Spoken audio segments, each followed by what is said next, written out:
नमस्कार, बहुत बहुत स्वागत है आप सभी का। आप देख रहे हैं सुबह 9 बजे। मैं हूं आपके साथ प्रीति। बुलेटिन की शुरुआत करेंगे हेडलाइंस के साथ। इसरो का सबसे बड़ा कारोबारी मिशन सफल। पीएसएलवी C-28 से अंतरिक्ष में छोड़े गए ब्रिटेन के 5 उपग्रह। स्वदेशी सुपरसोनिक मिसाइल आकाश वायुसेना में शामिल। तुर्कमेनिस्तान की राजधानी अशगाबाद पहुंचने पर प्रधानमंत्री का भव्य स्वागत। आज राष्ट्रपति से मुलाकात का कार्यक्रम। कई करार पर हस्ताक्षर की उम्मीद। करीब 33 दिनों की तलाश के बाद मिला लापता नौसेना के डोनियर विमान का मलबा। तमिलनाडु तट पर डेटा रिकॉर्डर बरामद। नियमित उड़ान के दौरान हुआ था हादसे का शिकार। दिल्ली समेत उत्तर भारत में भारी बारिश। अमरनाथ यात्रा रोकी गई। चारधाम यात्रा में भी दिक्कतें। मौसम विभाग ने जताई पहाड़ी इलाकों में भारी बारिश की आशंका। और भारतीय खिलाड़ियों का शानदार प्रदर्शन। विंबलडन में महिला डबल्स के फाइनल में सानिया हिंगिस की जोड़ी। मिक्स डबल्स के फाइनल में पहुंचे पेस हिंगिस। हरारे वनडे में टीम इंडिया का जीत से आगाज। भारतीय वैज्ञानिकों ने शुक्रवार रात श्रीहरिकोटा के अंतरिक्ष केंद्र से ब्रिटेन के 5 सैटेलाइट का सफल प्रक्षेपण करके इतिहास रच दिया। इसरो ने पीएसएलवी C-28 के जरिए 1440 किलोग्राम वजन के 5 उपग्रहों को अंतरिक्ष की कक्षा में स्थापित करने में कामयाबी हासिल की। भारतीय अंतरिक्ष एजेंसी का यह अब तक का सबसे बड़ा कारोबारी मिशन था। 3, 2, 1, 0 +1 +2 +3 लिफ्ट ऑफ नॉर्मल +5। इसरो के पीएसएलवी C-28 ने 5 ब्रिटिश उपग्रहों के साथ श्रीहरिकोटा के सतीश धवन अंतरिक्ष केंद्र से रात 9:58 पर कामयाब उड़ान भरी। आसमान में नारंगी लपटें छोड़ता पीएसएलवी रॉकेट एक प्रकाश पुंज की तरह देखते ही देखते आंखों से ओझल हो गया। इस दौरान कंट्रोल रूम में इसरो के वैज्ञानिक कंप्यूटर स्क्रीन पर नजरें टिकाए रहे। उड़ान भरने के करीब 20 मिनट बाद 5 उपग्रहों को सौर समकालिक कक्षा में कामयाबी से स्थापित कर दिया गया। CB&T से 1 separated, 5 मिशन कंप्लीटेड, सफलतापूर्वक संपन्न।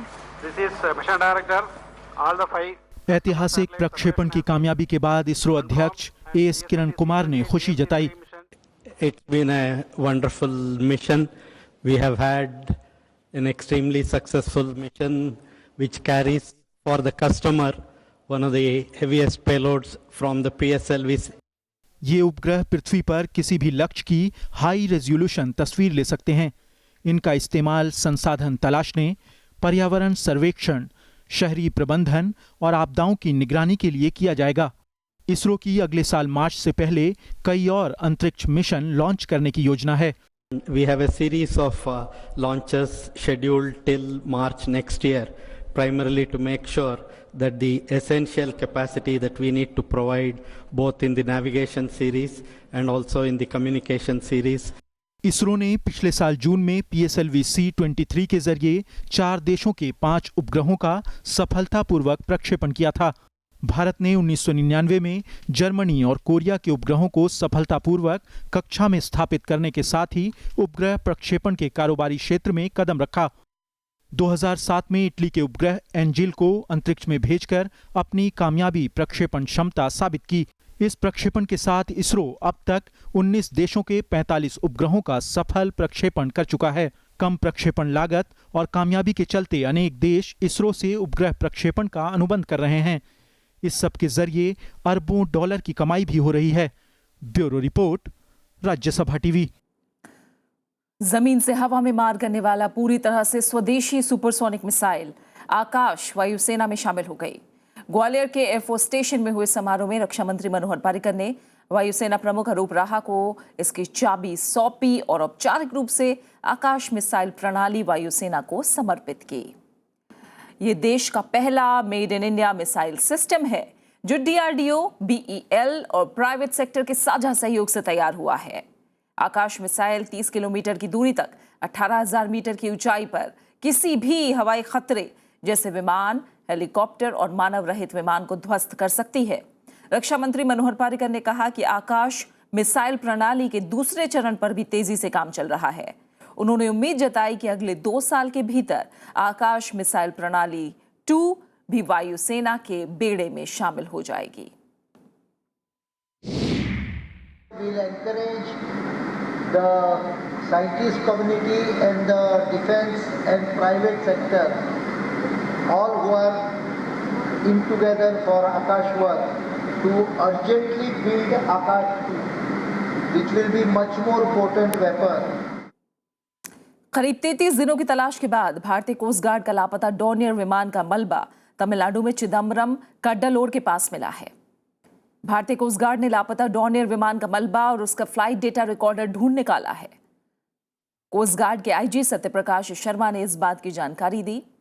उन्होंने बताया कि विमान का मलबा और फ्लाइट डाटा रिकॉर्डर रिलायंस के जहाज ओलंपिक कैनियन ने ढूंढा है। कोस्ट गार्ड का डॉर्नियर विमान 8 जून को तमिलनाडु के तट के करीब रूटीन उड़ान के दौरान लापता हो गया था। इसमें कोस्ट गार्ड के 3 डिप्टी कमांडेंट सवार थे। डेब्री है वो तकरीबन 950 मीटर समुद्र की तह पे मिला है और उसको जांचने और पता लगाने के लिए ओलंपिक कैनियन जहाज जो रिलायंस से हमने लिया था उसने कल शाम से जब सर्च ऑपरेशन शुरू किया तो आज सवेरे उन्होंने कुछ डेब्री सरफेस पे देखे सीबेड पे और शाम तक उन्होंने फ्लाइट डाटा रिकॉर्डर को रिकवर कर लिया है और उसके बाद में उन्होंने 500 मीटर बाई 500 मीटर के एरिया में सर्च शुरू कर दिया है जिससे कि हम बाकी भी एयरक्राफ्ट का पता लगा सकें। प्रधानमंत्री नरेंद्र मोदी के दौरे से जुड़ी खबरें। अपनी 3 दिवसीय रूस यात्रा खत्म करके प्रधानमंत्री नरेंद्र मोदी शुक्रवार देर रात तुर्कमेनिस्तान पहुंच गए। राजधानी अशगाबाद पहुंचने पर उनका भव्य स्वागत किया गया। एयरपोर्ट पर तुर्कमेनिस्तान के विदेश मंत्री राशिद मिर्दोव ने प्रधानमंत्री की अगवानी की। प्रधानमंत्री नरेंद्र मोदी का आज तुर्कमेनिस्तान के राष्ट्रपति से मुलाकात का कार्यक्रम है। इस दौरान दोनों देशों के बीच कई समझौतों पर हस्ताक्षर होने की उम्मीद है। शीर्ष नेतृत्व से मुलाकात के अलावा प्रधानमंत्री यहां राष्ट्रपिता महात्मा गांधी की मूर्ति का अनावरण करेंगे। साथ ही यहां एक परंपरागत मेडिसिन और योगा सेंटर का भी उद्घाटन करेंगे। इससे पहले पूर्व प्रधानमंत्री पीवी नरसिम्हा राव ने 1995 में यहां का दौरा किया था। भारत और पाकिस्तान ने रुकी वार्ता को बहाल करने का फैसला किया है। ऊफा में प्रधानमंत्री नरेंद्र मोदी और पाकिस्तानी समकक्ष नवाज शरीफ के बीच कल हुई मुलाकात में दोनों पक्षों ने रिश्तों को सकारात्मक दिशा में आगे ले जाने पर सहमति जताई। इसमें सबसे खास बात रही आतंकवाद के खिलाफ साझा सहयोग। नवाज शरीफ के न्योते को स्वीकार करते हुए नरेंद्र मोदी ने अगले साल सार्क सम्मेलन में पाकिस्तान आने को लेकर हामी भरी। प्रधानमंत्री नरेंद्र मोदी और पाकिस्तान के प्रधानमंत्री नवाज शरीफ के बीच रूस के ऊफा शहर में हुई ये मुलाकात बेहद सकारात्मक बताई गई है। करीब 55 मिनट तक चली इस बातचीत में आतंकवाद का मुद्दा प्रमुखता से उठा और दोनों देश समूचे दक्षिण एशिया से आतंकवाद के खात्मे पर सहमत हुए। Both sides agreed to discuss ways and means to expedite the Mumbai case trial, including additional information like providing voice samples. Bharat और पाकिस्तान के बीच साझा बयान जारी हुआ जिसकी जानकारी विदेश सचिवों की संयुक्त प्रेस कॉन्फ्रेंस के जरिए दी गई। सहमति के बिंदुओं के मुताबिक दोनों देश संबंधित लंबित मुद्दों पर चर्चा को तैयार हुए। मुंबई आतंकी हमलों से जुड़े मुकदमे में तेजी लाने का फैसला हुआ जिसके तहत दोनों देश मुंबई हमले के मामले में वॉइस सैंपल मुहैया कराएंगे। भारत पाकिस्तान के राष्ट्रीय सुरक्षा सलाहकारों की दिल्ली में मुलाकात होगी। सीमा पार गोलीबारी के मसलों के लिए बीएसएफ और पाकिस्तानी रेंजर्स के महानिदेशकों के बीच जल्द बैठक बुलाने पर सहमति बनी है। इसके अलावा दोनों देश 15 दिनों के भीतर एक दूसरे के मछुआरों और उनकी नौकाओं को छोड़ने पर सहमत हुए हैं। नवाज शरीफ ने पीएम मोदी को सार्क सम्मेलन में आने का न्योता दिया जिसे उन्होंने कबूल कर लिया। Both leaders condemned terrorism in all its forms and agreed to cooperate with each other to eliminate this menace from South Asia. SAARC देशों का सम्मेलन अगले साल पाकिस्तान में होना है और प्रधानमंत्री अब इस बैठक में शिरकत करने इस्लामाबाद जाएंगे। प्रधानमंत्री नरेंद्र मोदी और नवाज शरीफ के बीच पिछली द्विपक्षीय बातचीत पिछले साल मई में प्रधानमंत्री नरेंद्र मोदी के शपथ ग्रहण समारोह के बाद हुई थी। नवंबर 2014 में काठमांडू में सार्क शिखर सम्मेलन में दोनों के बीच केवल अभिवादनों का आदान प्रदान ही हुआ था। अच्छी बात यह है कि रूस की पहल पर बने एससीओ के पूर्ण सदस्य बनने के पहले पाकिस्तान ने आतंकवाद के खिलाफ भारत के साथ सहयोग करने का वादा किया है। अगर ऐसा हुआ तो इससे दोनों देशों के विकास को एक नई दिशा मिलेगी। लेकिन देखना यह है कि पाकिस्तान की सेना दोनों नेताओं के इस निर्णय के साथ कितना आ पाती है। राज्यसभा टेलीविजन के लिए कैमरा पर्सन DK पांडे के साथ रूस के उफा से अखिलेश सुमन। भारत और पाकिस्तान के बीच रुकी वार्ता प्रक्रिया को फिर से बहाल करने के फैसले का बीजेपी सहित जम्मू कश्मीर के राजनीतिक दलों ने स्वागत किया है, लेकिन कांग्रेस ने NDA सरकार की पाकिस्तान नीति को भटका हुआ करार दिया है। कांग्रेस ने कहा कि मुंबई हमलों के मामले में भारत का पक्ष पहले से कमजोर हुआ है। उधर साझा बयान में कश्मीर का जिक्र नहीं होने पर पाकिस्तान में भी नवाज शरीफ की आलोचना हो रही है।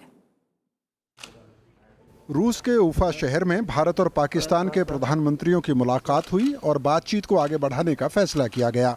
केंद्रीय गृह मंत्री राजनाथ सिंह ने इसे सकारात्मक कदम बताया। बीजेपी ने दावा किया है कि ये बातचीत भारत की शर्तों पर होगी। पाकिस्तान ने मान लिया है कि इस ट्रायल को एक्सपेडाइट करना चाहिए, करना होगा। और दूसरी जो वॉइस सैंपल्स हैं जिसके बेसिस पे हमने लश्कर तैयबा के खिलाफ जो केस बनाया था, जो सबूत दिया था पाकिस्तान को, पाकिस्तान वो भी मान चुका है कि हाँ, अब वॉइस सैंपल्स को हम एक्सचेंज करेंगे और एक्सेप्ट करेंगे। जम्मू कश्मीर के राजनीतिक दलों ने भी रुकी वार्ता प्रक्रिया की बहाली का स्वागत किया है। मुख्यमंत्री मुफ्ती मोहम्मद सईद ने इसे अच्छा कदम बताया, लेकिन कांग्रेस ने NDA सरकार की पाकिस्तान नीति को भटका हुआ करार दिया। कांग्रेस ने कहा कि मुंबई हमले पर सबूत सौंपने के मामले में भारत अपने पहले के रुख से पीछे हट गया है। आज की जो ये अभी साझा वक्तव्य है, बयान है, उससे एक चीज़ स्पष्ट है कि श्री नरेंद्र मोदी और इनकी सरकार के पास कोई रूपरेखा नहीं है और कोई ऐसी नीति नहीं है जिससे जो विषय है पाकिस्तान और भारत के बीच में उनको सही तरीके से उनका समाधान हो। लेकिन प्रधानमंत्री नरेंद्र मोदी की पाकिस्तान को लेकर हुई इस पहल का NDA के सहयोगी दल शिवसेना ने विरोध किया है। बीजेपी नेता सुब्रमण्यम स्वामी ने भी पाकिस्तान से बातचीत को बेकार करार दिया है। बीजेपी ने इसी साल अप्रैल में राष्ट्रीय कार्यकारिणी की बैठक में पाकिस्तान के साथ बातचीत की शर्तों पर एक प्रस्ताव पास किया था। इसमें पाकिस्तान के साथ सम्मान, संवाद, सुरक्षा, संस्कृति और सभ्यता के पंचामृत सिद्धांतों पर ही बातचीत की बात कही गई थी। विशाल दहिया के साथ श्याम सुंदर, राज्यसभा टीवी। भारत और पाकिस्तान को शंघाई सहयोग संगठन के पूर्णकालिक सदस्य का दर्जा दे दिया गया है। उफा में शंघाई सहयोग संगठन के सम्मेलन में इसका ऐलान किया गया। हालांकि पूर्ण सदस्यता से जुड़ी प्रक्रिया अगले साल तक पूरी होने की उम्मीद है। प्रधानमंत्री नरेंद्र मोदी ने इसे ऐतिहासिक करार दिया है। रूस के उफा में SCO शिखर सम्मेलन में भारत को पूर्ण सदस्य का दर्जा देने का निर्णय लिया गया। इस मौके पर प्रधानमंत्री नरेंद्र मोदी ने कहा कि भारत की सदस्यता यूरेशिया के देशों को फिर से जोड़ने में अहम भूमिका निभा सकती है। यह हमारे बीच ऐतिहासिक और प्राचीन संबंधों का प्रतीक है। इस क्षेत्र में जिसे मानव इतिहास का पिवट कहा गया है, शांति और समृद्धि को भी बढ़ावा मिलेगा। आर्थिक सहयोग के लिए बने 6 देशों के संगठन SCO के लिए भारत की सदस्यता बाजार की नजर से महत्वपूर्ण है। प्रधानमंत्री मोदी ने भारत की 7.5% की गति से बढ़ रही विकास दर पर जोर देकर कहा कि हमारा मानव संसाधन पूरे यूरेशिया की जरूरतों को पूरा कर सकता है। उन्होंने यातायात और संचार में बड़े निवेश का भी संकेत दिया।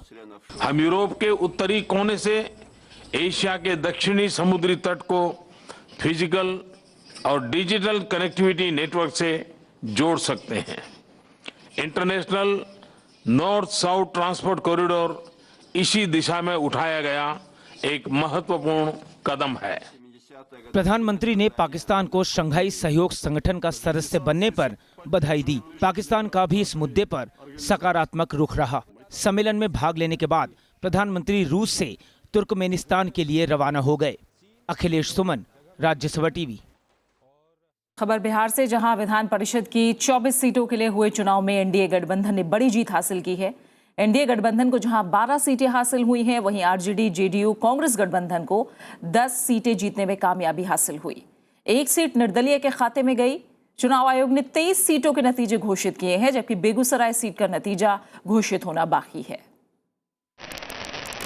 बिहार में विधान परिषद में एनडीए गठबंधन को मिली जीत का जश्न पटना से लेकर दिल्ली तक मना। 24 सीटों के लिए हुए चुनाव में बीजेपी नेतृत्व वाले गठबंधन ने बड़ी जीत हासिल की। गठबंधन की शानदार कामयाबी पर बीजेपी अध्यक्ष अमित शाह ने खुशी जताई है। 24 में से 13 सीटें भारतीय जनता पार्टी के नेतृत्व में एनडीए जीत कर आया है। जहां 5 सीटें थी वहां 13 सीटें जीत कर आए हैं और जनता परिवार का जो हुआ था उसको बिहार की जनता ने फुस कर दिया है। विधानसभा का जो चुनाव क्या कहते हैं होगा, हमने पहले भी कहा था, कल भी कहा था कि 2/3 बहुमत से ज्यादा सीट से एनडीए जो है पावर में आएगी। जनता परिवार वाले महागठबंधन को इस चुनाव में भारी नुकसान हुआ है। नतीजे पर प्रतिक्रिया देते हुए मुख्यमंत्री नीतीश कुमार ने कहा कि विधान परिषद चुनाव आम जनता की राय नहीं होती। जनता का चुनाव नहीं है, यह चुनाव तो प्रतिनिधियों का चुनाव है और इस चुनाव में पार्टी की कोई बड़ी भूमिका नहीं होती। इन सीटों पर 7 जुलाई को मतदान हुआ था। इस चुनाव को राज्य में इस साल होने वाले विधानसभा चुनाव से भी जोड़कर देखा जा रहा है। Bureau report, Rajya Sabha TV. Madhya Pradesh high court के आदेश के बाद व्यापम ने 12 जुलाई को होने वाली डेंटल और मेडिकल प्रवेश परीक्षा यानी डीमैट रद्द कर दी है। हाईकोर्ट ने गुरुवार को आदेश दिया था कि जिन 9 केंद्रों पर डीमैट हो रही है उनमें ओएमआर स्कैनर लगाया जाए। परीक्षा के बाद ओएमआर शीट की स्कैनिंग करके उन्हें सुरक्षित रखें और मेरिट लिस्ट तैयार करने से पहले ओएमआर शीट की जांच की जाए। हाईकोर्ट में याचिका लगाई गई थी कि मध्य प्रदेश में निजी मेडिकल कॉलेजों में प्रवेश के लिए होने वाली डीमैट परीक्षा हाईकोर्ट की निगरानी में हो। मसूरी में प्रतिष्ठित आईएएस अकादमी में आईटीबीपी जवान ने शुक्रवार को गोलीबारी की, जिसमें आईटीबीपी के सब इंस्पेक्टर सुरेंद्र की मौत हो गई और एक जवान जख्मी हुआ है। एक दिन पहले ही सब इंस्पेक्टर सुरेंद्र ने अनुशासन के मामले में एक दिन की उसे सजा सुनाई थी। इससे नाराज आरोपी जवान चंद्रशेखर कल शाम 6 बजे घटना को अंजाम देने के बाद राइफल और 70 कारतूस लेकर फरार हो गया। आईटीबीपी के महानिदेशक कृष्ण चौधरी ने बताया कि उन्होंने घटना के मामले में कोर्ट ऑफ इंक्वायरी के आदेश दिए हैं। साथ ही यूनिट को इस काम से तत्काल हटाने का भी निर्देश दिया है। अधिकारियों के मुताबिक आरोपी की तलाश शुरू कर दी गई है। फिलहाल एक छोटा सा ब्रेक और ब्रेक के बाद वनडे टीम का हरारे में जीत से आगाज।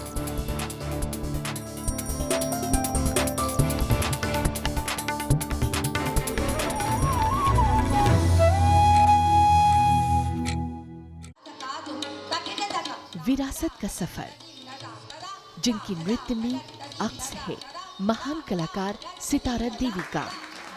अगर मम्मी खुद जो रियाज करती थी, सुबह से जो घुंघरू बांधती थी, वो यानी खाना पीना सोना किसी चीज की सूद नहीं थी। नृत्य जिनके लिए एक साधना है। मेरा तो ख्वाब यही है कि कथक पूरे दुनिया में छा जाए, खूब इसकी शोहरत हो, खूब इसका नाम हो।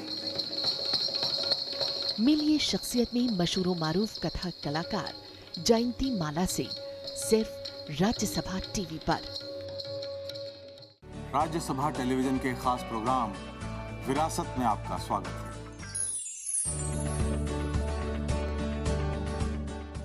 नया कलेवर, नया अंदाज, नए रूप में विरासत का आगाज। देखिए हर बार नया किरदार। उनकी नजर उनका शहर के बाद विरासत का इंद्रधनुषी संसार सिर्फ राज्यसभा टीवी पर।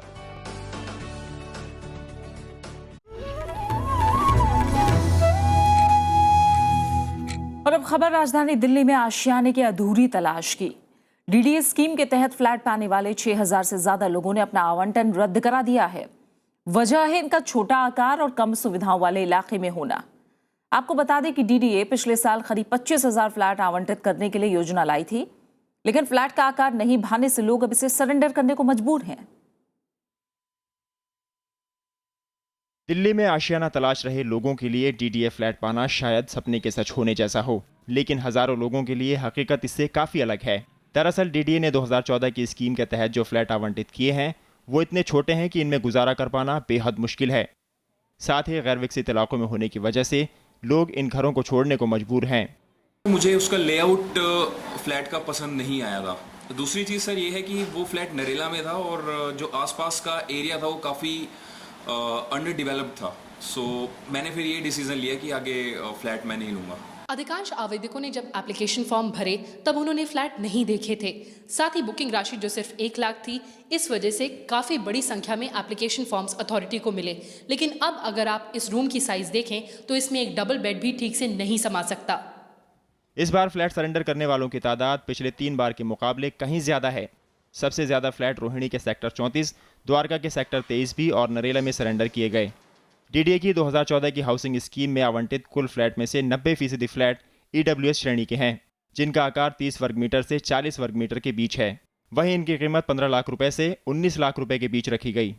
कुछ ना करते हुए भी उनको ये अलॉटमेंट सरेंडर करनी पड़ रही, क्योंकि उनके जो चाह थी वो शायद 2 बेडरूम या 3 बेडरूम की थी, जो 1 बेडरूम से नहीं मिलती है। तो क्लियरली ये वो लोग नहीं हैं जो इन अपार्टमेंट्स या इन यूनिट्स को, छोटे यूनिट्स को या LIG या MIG यूनिट्स को जो चाह रहे थे। डीडीए 2016 में 40,000 फ्लैट आवंटित करने पर विचार कर रहा है। हालांकि प्राधिकरण का इरादा इस बार EWS के बजाय LIG फ्लैट तैयार करने का है। करीब 26,600 फ्लैट LIG कैटेगरी के तहत तैयार करने की योजना है। इसके अलावा प्राधिकरण ने 2016 में 16,000 बड़े फ्लैट आवंटित करने का भी वादा किया है। कृति मिश्रा के साथ ब्यूरो रिपोर्ट, राज्यसभा टीवी। और दिल्ली समेत उत्तर भारत में बारिश से जनजीवन पर खासा असर पड़ा है। पहाड़ी इलाकों में बारिश अब लोगों के लिए मुसीबत बन गई है।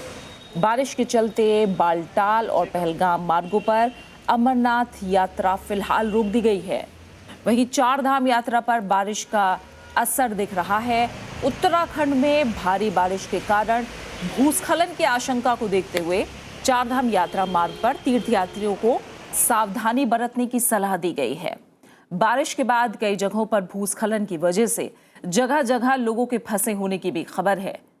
वहीं दिल्ली, NCR समेत उत्तर भारत के कई इलाकों में पिछले 24 घंटे में हुई बारिश ने जिंदगी की रफ्तार पर असर डाला है। मौसम विभाग के मुताबिक अगले 48 घंटों में पहाड़ी और मैदानी दोनों ही इलाकों में बारिश से राहत मिलने की संभावना नहीं है। मॉनसून की बारिश के चलते पैदा हुई मुश्किलों से निपटने के लिए दिल्ली नगर निगम ने 24 घंटे काम करने वाला कंट्रोल रूम बनाया है। इसके लिए 3 हेल्पलाइन नंबर भी जारी किए गए हैं, जिसमें जल भराव, नालों की सफाई, मकान और पेड़ गिरने जैसी समस्याओं की शिकायत की जा सकती है। मॉनसून के मौसम में बारिश से पैदा होने वाली चुनौतियों से निपटने में जुटा ये है दिल्ली निगम का कंट्रोल रूम, जो 30 सितंबर तक 7 दिन काम करेगा। यहाँ पर शिकायत मिलते ही संबंधित कर्मचारियों को जानकारी दी जाती है। कोई भी शिकायत है तो आप इस पे इमीडिएटली कंप्लेंट कर सकते हैं वाटर लॉगिंग की। हर कंट्रोल रूम के अंदर हमारी टीम है, जिसके अंदर मेंटेनेंस डिपार्टमेंट, हॉर्टिकल्चर और आपके सैनिटेशन डिपार्टमेंट के लोग अवेलेबल हैं। लोग इस कंट्रोल रूम में इलाके की गंदगी, जल भराव, पेड़ गिरने की शिकायत कर सकते हैं। पूर्वी दिल्ली के निवासी 155303, उत्तरी और दक्षिणी दिल्ली के लिए 1266 नंबर पर कॉल कर सकते हैं। मानसून सीजन में वाटर लॉगिंग और ट्री गिरने के और भी एनिमल डेड बॉडी रहने के शिकायतें ज़्यादा आती हैं, तो इसलिए इसमें हम अपने ऑफिशियल्स की संख्या बढ़ा देते हैं और 3 की बजाय ये 8-8 कर देते हैं। दिल्ली में मानसून के दस्तक के साथ नगर निगम की तैयारी की पोल खुल जाती है, लेकिन इस बार नगर निगम ने नियंत्रण कक्ष बनाकर इससे निपटने को मुस्तैद है। अनु दीवान, राज्यसभा टीवी। भविष्य निधि से जुड़ी शिकायतों के तेजी से निपटारे के लिए अब हर महीने की 10 तारीख को कर्मचारी भविष्य निधि संगठन निधि आपके निकट नाम से कार्यक्रम आयोजित करेगी। ये EPFO के रीजनल और सब रीजनल दफ्तरों में आयोजित किए जाएंगे। पहले ऐसी मुहिम को भविष्य निधि अदालत का नाम दिया गया था। देश के कई जगहों पर PF से जुड़े दावों का कल निपटारा किया गया। श्रम और रोजगार मंत्रालय की मंशा है कि आधुनिक तकनीक के इस्तेमाल के जरिए PF निपटारे को ज्यादा बेहतर बनाया जाए। अब शिकायतें ईमेल से भी की जा सकती हैं। इस साल अप्रैल से जून के दरमियान 47,914 शिकायतों का निपटारा किया गया। सामाजिक सुरक्षा आज बहुत बड़ी महत्वपूर्ण विषय है। सामाजिक सुरक्षा देने के लिए आज हमारी EPFO में जितने सब्सक्राइबर को पेंशन हो या उनके EDLI बेनिफिट्स हो, सारे उनके जो भी उनके अकाउंट्स को एक अपडेट करने के लिए ये कार्यक्रम और आगे बहुत काम बड़ा उठाने का इसका एक मौका मिलेगा। बांग्लादेश के मेमनसिंह शहर में कल मची भगदड़ में 27 लोगों की मौत हो गई। इसमें सभी महिलाएं और बच्चे हैं। भगदड़ में 50 लोग जख्मी भी हुए हैं। ये घटना उस वक्त हुई जब एक स्थानीय कारोबारी के कारखाने के आगे गरीब लोगों को मुफ्त कपड़े और उपहार बांटे जा रहे थे। ग्रीस की संसद ने कर्ज संकट से निपटने के सरकार के ताजा प्रस्तावों को बहुमत से मंजूरी दे दी है। देर रात तक चली संसदीय कार्यवाही में 251 सांसदों ने सरकार को कर्जदाताओं से समझौता करने के लिए समर्थन दिया, लेकिन प्रधानमंत्री अलेक्सिस सिप्रास अपनी ही सिरिजा पार्टी के 10 सांसदों का मत हासिल नहीं कर सके। सिप्रास ने माना है कि प्रस्तावित सुधार उनकी पार्टी के चुनावी वादों के खिलाफ है। हालांकि उन्होंने कहा कि ये पूर्व की शर्तों से बेहतर है। इन प्रस्तावों पर यूरोजोन के वित्त मंत्री आज चर्चा करेंगे और यूरोपियन यूनियन के नेता इन पर रविवार को चर्चा करेंगे। खबर क्रिकेट की। टीम इंडिया ने पहले वनडे में जिम्बाब्वे को 4 रन से हरा दिया है। भारत के 256 रन का लक्ष्य का पीछा करते हुए जिम्बाब्वे की टीम 7 विकेट खोकर 251 रन ही बना सकी। अंबाती रायडू ने शानदार शतक लगाया और मैन ऑफ द मैच बने। अजिंक्य रहाणे की अगुवाई में टीम इंडिया ने जिम्बाब्वे दौरे का आगाज जीत के साथ किया है। हालांकि मैच का रोमांच आखिरी ओवर तक बना रहा। भारत ने टॉस हारने के बाद पहले बल्लेबाजी करते हुए जिम्बाब्वे के सामने 256 रनों का लक्ष्य रखा। अंबाती रायडू ने नाबाद 124, स्टुअर्ट बिनी ने 77, अजिंक्य रहाणे ने 34 रनों का योगदान दिया। जवाब में मेजबान टीम निर्धारित 50 ओवर में 7 विकेट खोकर 251 रन ही बना सकी। कप्तान एल्टन चिगुम्बुरा की 104 रनों की साहसिक पारी भी जिम्बाब्वे को जीत नहीं दिला सकी। भारत की ओर से स्टुअर्ट बिनी और AR पटेल सबसे सफल गेंदबाज रहे। उन्होंने 2-2 विकेट चटकाए। इसके साथ भारत ने 3 मैचों की सीरीज में 1-0 की बढ़त हासिल कर ली है। दूसरा मैच 12 जुलाई को इसी मैदान पर खेला जाएगा। Bureau report, Rajya Sabha TV. और अब खबर टेनिस की। भारत की सानिया मिर्जा और स्विट्जरलैंड की मार्टिना हिंगिस की जोड़ी विंबलडन टेनिस टूर्नामेंट के महिला डबल्स के फाइनल में पहुंच गई है। कल खेले गए सेमीफाइनल मुकाबले में सानिया और हिंगिस की जोड़ी ने आर्कोप्स जोन्स और एबिगेल स्पियर्स की अमेरिकी जोड़ी को लगातार सेटों में 6-1, 6-2 से मात दी। फाइनल में सानिया मिर्जा और मार्टिना हिंगिस की जोड़ी का मुकाबला यकातेरिना माकारोवा और एलेना वेजनीना की जोड़ी से होगा। वहीं भारत के लिएंडर पेस और स्विट्जरलैंड की मार्टिना हिंगिस की जोड़ी भी विंबलडन के मिक्स डबल्स के फाइनल में पहुंच गई है।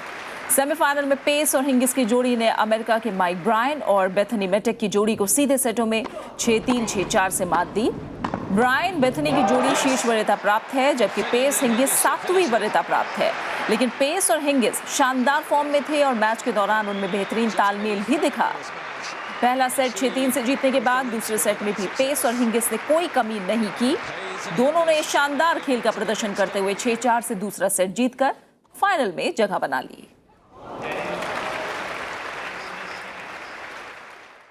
और इन खबरों के साथ ही फिलहाल इस बुलेटिन में इतना ही। आखिर में एक नजर हेडलाइंस पर। इसरो का सबसे बड़ा कारोबारी मिशन सफल। PSLV C-28 से अंतरिक्ष में छोड़े गए ब्रिटेन के 5 उपग्रह। स्वदेशी सुपरसोनिक मिसाइल आकाश वायुसेना में शामिल। तुर्कमेनिस्तान की राजधानी अशगाबाद पहुंचने पर प्रधानमंत्री का भव्य स्वागत।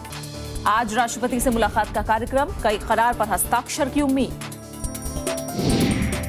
करीब 33 दिनों की तलाश के बाद मिला लापता नौसेना के डोनियर विमान का मलबा। तमिलनाडु तट पर डेटा रिकॉर्डर बरामद। नियमित उड़ान के दौरान हुआ था हादसे का शिकार। दिल्ली समेत उत्तर भारत में भारी बारिश। अमरनाथ यात्रा रोकी गई। 4 धाम यात्रा में भी दिक्कतें। मौसम विभाग ने जताई पहाड़ी इलाकों में भारी बारिश की आशंका। और भारतीय खिलाड़ियों का शानदार प्रदर्शन। विंबलडन में महिला डबल्स के फाइनल में सानिया हिंगिस की जोड़ी। मिक्स डबल्स के फाइनल में पहुंची पेस हिंगिस। हरारे वनडे में टीम इंडिया का जीत से आगाज।